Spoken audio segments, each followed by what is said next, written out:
Cordial saludo. El tema del día de hoy son las NIP para las PYME. El Consejo de Estándares Internacionales de Contabilidad, que es la IASB, ha desarrollado una norma separada de las demás NIP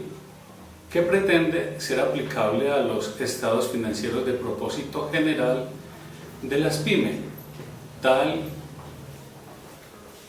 como se han establecido en otras ocasiones. Se han separado unos temas específicos de otros para dar una mayor cobertura. Las NIP para las pymes fue emitida en julio de 2009 y ha sido adoptada en varios países. Bueno, las NIP para las pymes está organizada por secciones y cada sección trata un tema particular. La norma se espera revisar cuando un amplio número de entidades haya publicado sus estados financieros bajo NIP para PYME por un periodo de 2 años. También se consideran las nuevas NIP completas y las modificaciones a estas que se adopten posteriormente. Bueno, para entrar en materia debemos de establecer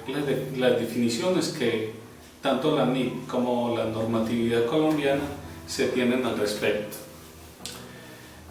Para el caso de las NIP, las pymes son entidades que en primer lugar no tienen obligación pública de rendir cuentas y por otro lado deben de publicar los estados financieros con propósitos de información general para usuarios externos. Son ejemplos de usuarios externos los propietarios que no están implicados en la gestión del negocio,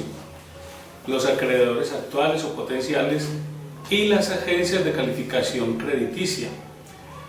Una entidad tiene obligación pública de rendir cuentas cuando, en primer lugar, restringe o está en proceso de restringir sus estados financieros en la bolsa de valores o en otras organizaciones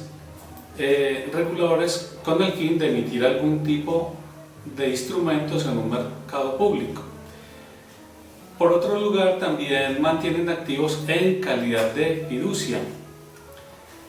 para un amplio grupo de terceros ajenos a la entidad, tales como los bancos, una entidad aseguradora, un intermediario de bolsa, un fondo de pensiones, en fin, entidades que procuran de inversión. La definición por la normatividad colombiana, en el artículo 2 dice ámbito de aplicación, o sea, estoy hablando del decreto 2649 del 93 y también de la ley 905 de 2004, definió los conceptos de pequeña y mediana empresa, lo que fue la ley 590 del 2000 y la 1151 del 2007. La ley 1314 de 2009, en su artículo 2, que es el ámbito de aplicación, dice que en desarrollo de esta ley y en atención al volumen de activos de sus ingresos, el número de sus empleados o su forma de organización jurídica o de sus circunstancias socioeconómicas,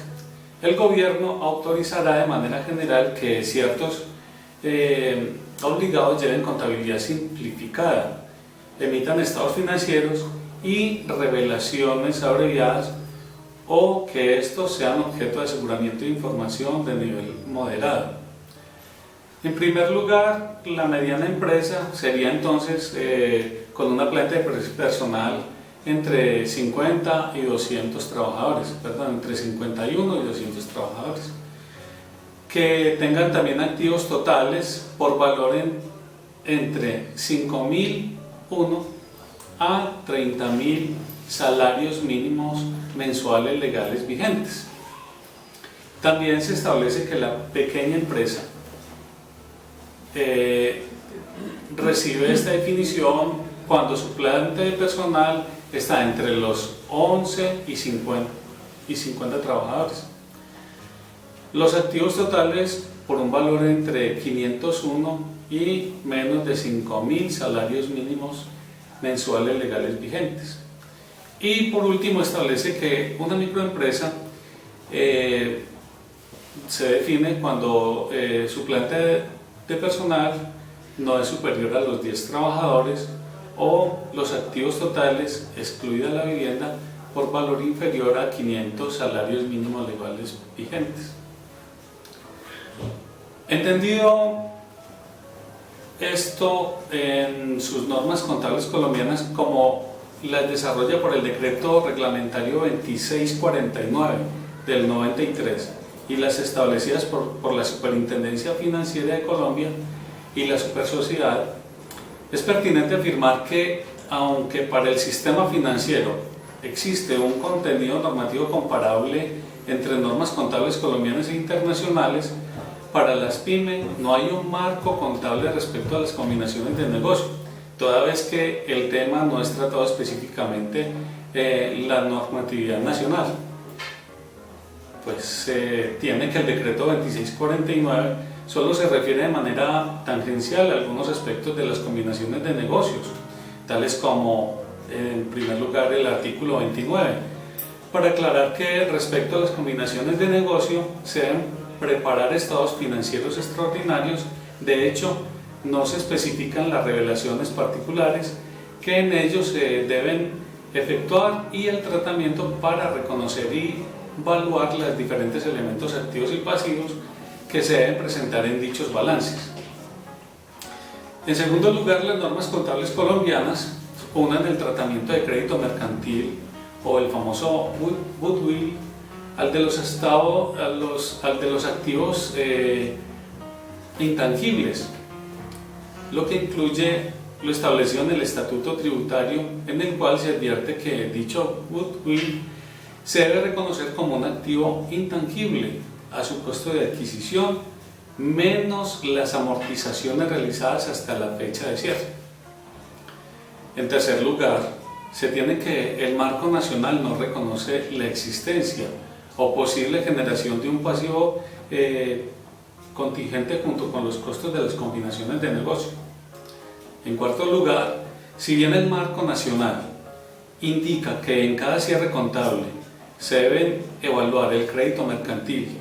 y que en caso de considerarse adecuado se deben amortizar en su totalidad, el estándar NIF para PYME hace referencia a las valoraciones de este activo considerando el estándar de deterioro de los activos. En quinto lugar, por disposiciones legales en Colombia,